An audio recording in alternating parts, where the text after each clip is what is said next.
¿Cómo calzan las acciones del 3 de enero o qué significancia tiene la victoria, digamos, en esta batalla que tiene Estados Unidos el 3 de enero y lo que viene después? Pero en la planificación regional, sabemos que Estados Unidos está en una batalla ya abierta con China, pero también con Rusia, con Irán y con otros tantos. Al parecer, algunos dicen se está preparando para una guerra mundial, ya está desplegando una guerra en Asia Occidental con Irán. En Europa están desplegando una guerra en contra de Rusia a través de Europa, independiente que Estados Unidos dice que no interviene directamente, pero sabemos que no es lo mismo, pero es igual, como dice la canción, digamos, la diferencia entre Estados Unidos y la OTAN y Europa, digamos, y que Estados Unidos ha optado en ese escenario por replegarse en Latinoamérica. ¿Qué significancia tiene el 3 de enero para los planes de Estados Unidos hacia Latinoamérica? Bueno, el 3 de enero la ocupación militar le permite a Estados Unidos posicionarse de las mayores reservas de petróleo del mundo.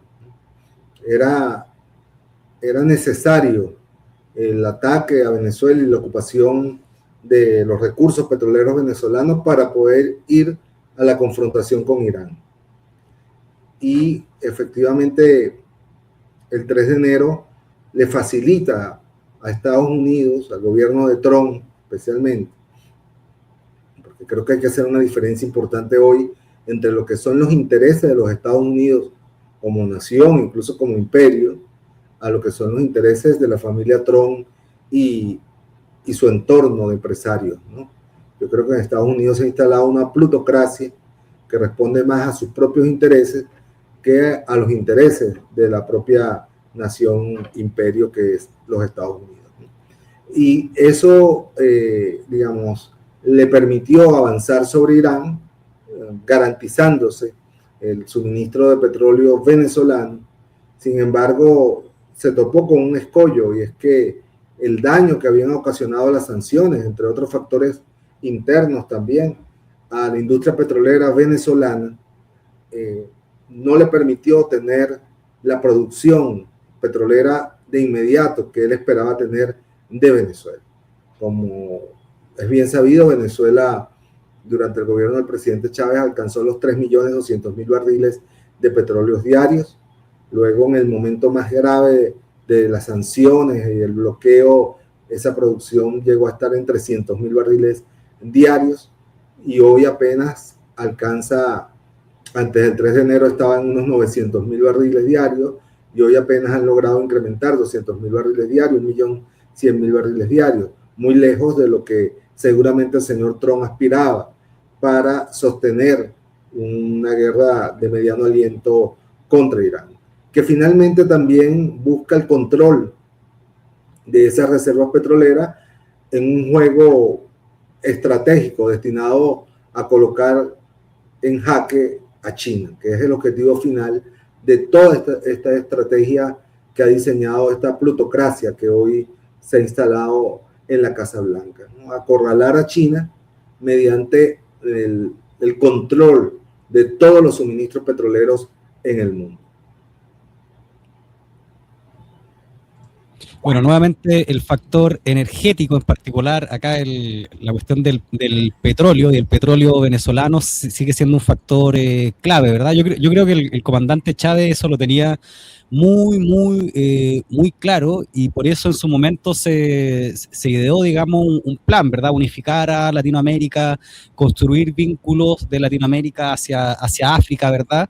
Y esperar, porque yo creo que de una u otra manera, comandante Chávez, tú lo conociste, digamos, en persona, tenía esa intuición, sabía de que tarde o temprano iba a llegar el declive del poder norteamericano, que ya está anunciado desde la década del 90, digamos. Y ahí, en ese giro, habría que optar por otro rumbo. Yo creo que estamos todavía, y ahí la astucia de Chávez y el olfato fue correcto, como también es correcto pensar de que en este escenario Estados Unidos va cayéndose y quiere agarrar, digamos, el mantel y llevarse algunos cuantos en ese camino. Yo este comentario te lo realizo porque creo que Venezuela está viviendo lo que está viviendo en parte por la osadía que tuvo, ¿verdad? Y que han tenido, ¿verdad?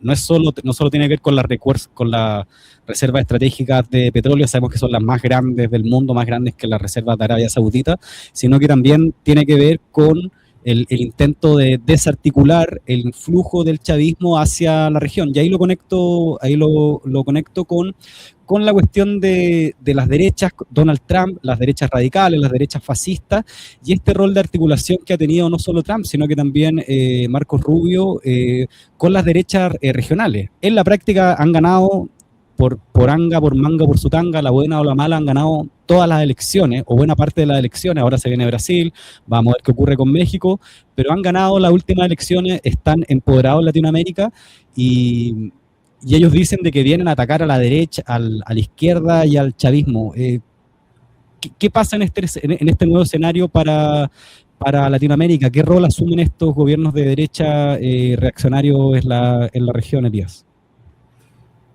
Sí, dos elementos que has planteado en tu reflexión, ¿no? El primero, que el presidente Chávez, siempre me preguntan qué hubiese dicho el presidente Chávez de esta situación. Bueno, creo que lo dejó dicho, ¿no? Y en varias oportunidades.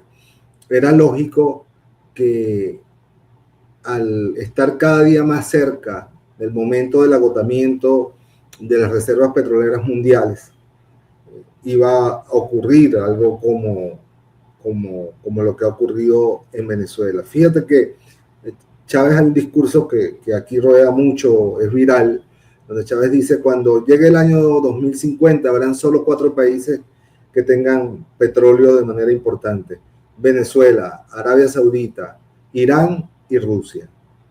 Y hoy estamos viendo que los frentes de guerra están ubicados en esos cuatro países. De manera que el tema del afán de estas élites plutocráticas por controlar la energía es un acto desesperado frente al agotamiento creciente de las reservas petroleras mundiales y la imposibilidad de construir una nueva matriz energética, ¿no? Que no dependa del petróleo y que pueda sustentar este desarrollo alocado, ahora fundamentalmente jalonado por la inteligencia artificial y el consumo brutal de energía eléctrica proveniente de los hidrocarburos que consume todo este sistema de inteligencias artificiales en el mundo. Ese es un punto. Ahora, tú has dicho otra cosa muy cierta, y es que con Venezuela no solo se trata de un tema petrolero, se trata de un tema simbólico, de ejercicio de poder frente a una nación rebelde, frente a un proyecto político de integración latinoamericanista y caribeña que trasciende incluso el momento actual, Nicolás.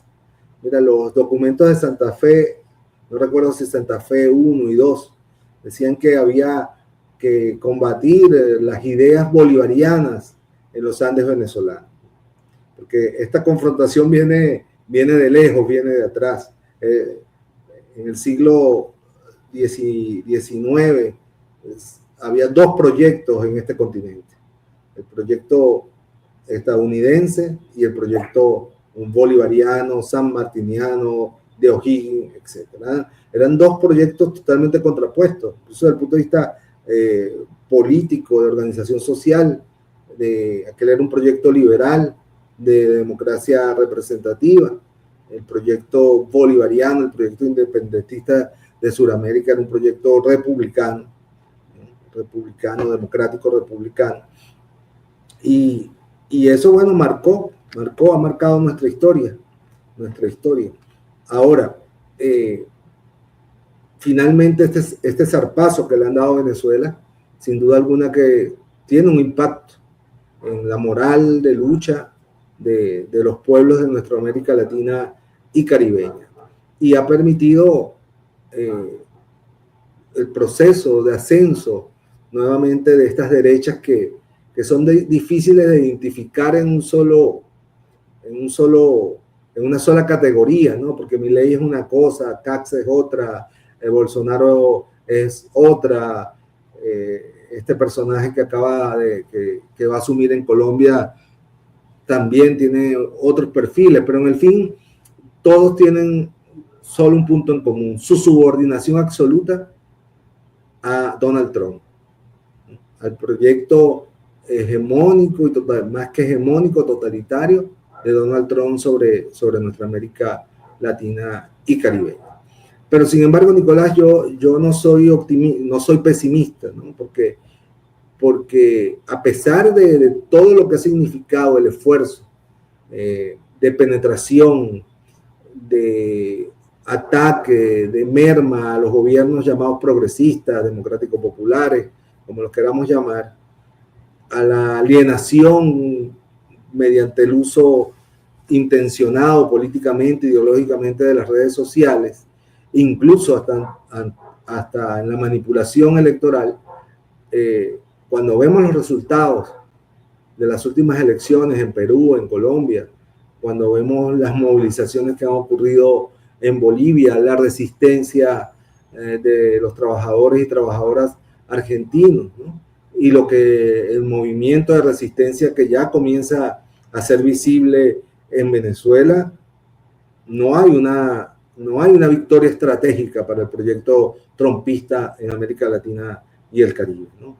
Apenas estamos por ver, digamos, una nueva etapa de este pulso histórico entre la hegemonía estadounidense y la aspiración de los pueblos de América Latina y el Caribe de tener un modelo de desarrollo propio, autónomo y de integración entre nosotros.